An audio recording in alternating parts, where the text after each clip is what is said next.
అనే ఒక యువకుడి ప్రయాణాన్ని మనం ఇప్పుడు గమనిద్దాం. ఎదుటివాళ్లను మాటలతో మాయ చేయడమనేది అతనికి చాలా సింపుల్ టాస్క్.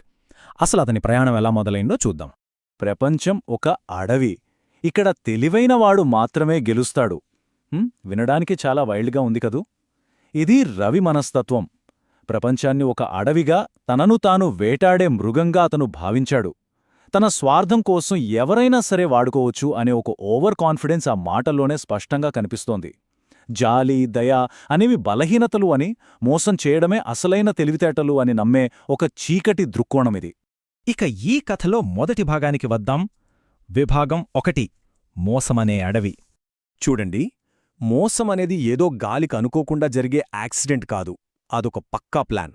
రవి ఏం చేశాడంటే, ముందుగా కిరణ్ అనే ఒక వ్యక్తికి దగ్గరై ప్రాణస్నేహితుడుగా నటించాడు. ఆ నమ్మకం బాగా పాతుకుపోయింది అనుకున్నాక అసలు గేమ్ మొదలుపెట్టాడు.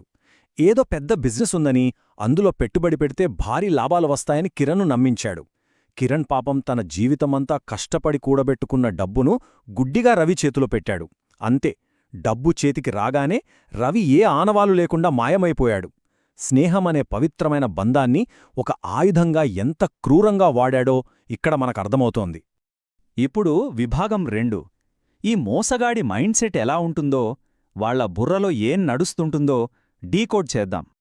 మొదటి పాయింట్, తాత్కాలిక లాభం. ఇలాంటి వాళ్లకి కేవలం ఈరోజు మాత్రమే కనిపిస్తుంది. ఎదుటివాడి లైఫ్ ఏమైపోయినా వీళ్లకు అస్సలనవసరం. రవికి కిరణ్ పడే కష్టం ఏమాత్రం కనిపించలేదు. ఆ దొంగిలించిన డబ్బుతో తాను కొనుక్కోబోయే లగ్జరీ కారు, ఎంజాయ్ చేయబోయే లైఫ్ మాత్రమే కనిపించాయి. ఒక స్నేహితుడు ఫ్యూచర్ను బలి ఇచ్చి ఒక టెంపరరీ లాభాన్ని ఆశించేంత దయలేనితనం వాళ్ల సొంతం. ఇక రెండోది, అతి తెలివి అనే భ్రమ. రవిలాంటివాళ్లు నాకంటే ఇంటెలిజెంట్ ఎవరూ లేరు అని వాళ్లలో వాళ్లే తెగ ఫీలైపోతుంటారు. ఎదుటి వ్యక్తి చూపే నమ్మకాన్ని, వాళ్ల మంచితనాన్ని ఒక వీక్నెస్గా చూస్తారు. వాడు అమాయకుడు కాబట్టే నేను మోసం చేయగలిగాను అని తమను తాము జీనియస్వాగా ఊహించుకుంటారు. ఈ అహంకారమే వాళ్లను పతనం వైపు తీసుకెళ్తుంది. మూడోది, చాలా డీప్గా ఉండే సైకలాజికల్ ఫ్యాక్ట్, సాకులు వెతుక్కోవడం. తప్పు చేసినవాడికి రాత్రిపూట ప్రశాంతంగా నిద్ర ఎలా పడుతుందబ్బా అని మీకెప్పుడైనా డౌటొచ్చిందా? దానికి సమాధానం ఇదే. నేను మోసం చేయకపోతే ఇంకొకడు చేసేవాడుగదా, అంత గుడ్డిగా నమ్మితే ఎవడైనా మోసం చేస్తాడు అని తమ మనసును తామే కన్విన్స్ చేసుకుంటారు. లోపల గిల్ట్ లేకుండా ఇలాంటి చీప్ లాజిక్స్తో గోడలు కట్టేసుకుంటారు. ఇక కథలో నెక్స్ట్ యాక్ట్లోకి ఎంటర్ అవుదాం. విభాగం 3, అబద్ధాల భవనం.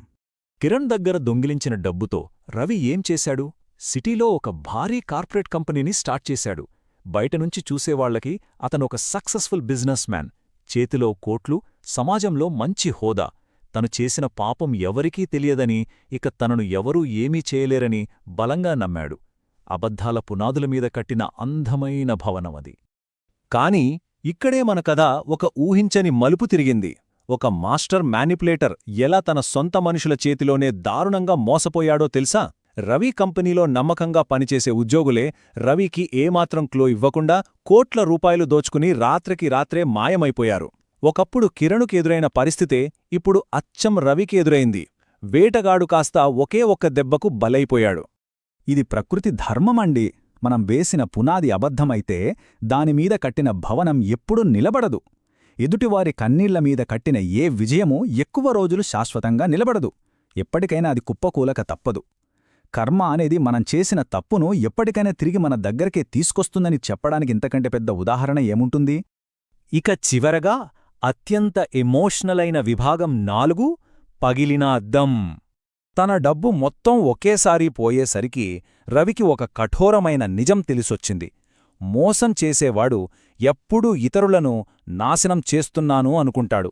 కాని యాక్చువల్గా ఏం జరుగుతుందంటే, తన సొంత క్యారెక్టర్ను, తన ఆత్మను తనే చంపుకుంటున్నాడు. ఎదుటివాళ్ల లైఫ్తో ఆడుకునే ప్రాసెస్లో తనలోని మనిషిని తానే శాశ్వతంగా పూడ్చిపెట్టేసుకున్నాడు రవి. నమ్మకం అనేది ఒక స్వచ్ఛమైన అద్దంలాంటిది. దానికి మోసమనే రాయి తగిలి పగిలిపోతే మళ్ళీ ఎన్ని ట్రిక్స్ ప్లే చేసినా ఆ పగిలిన గాజుముక్కలను పర్ఫెక్ట్గా అతకలేం కదా. ఆ పగుళ్ళు ఎప్పటికీ అలా ఉండిపోతాయి.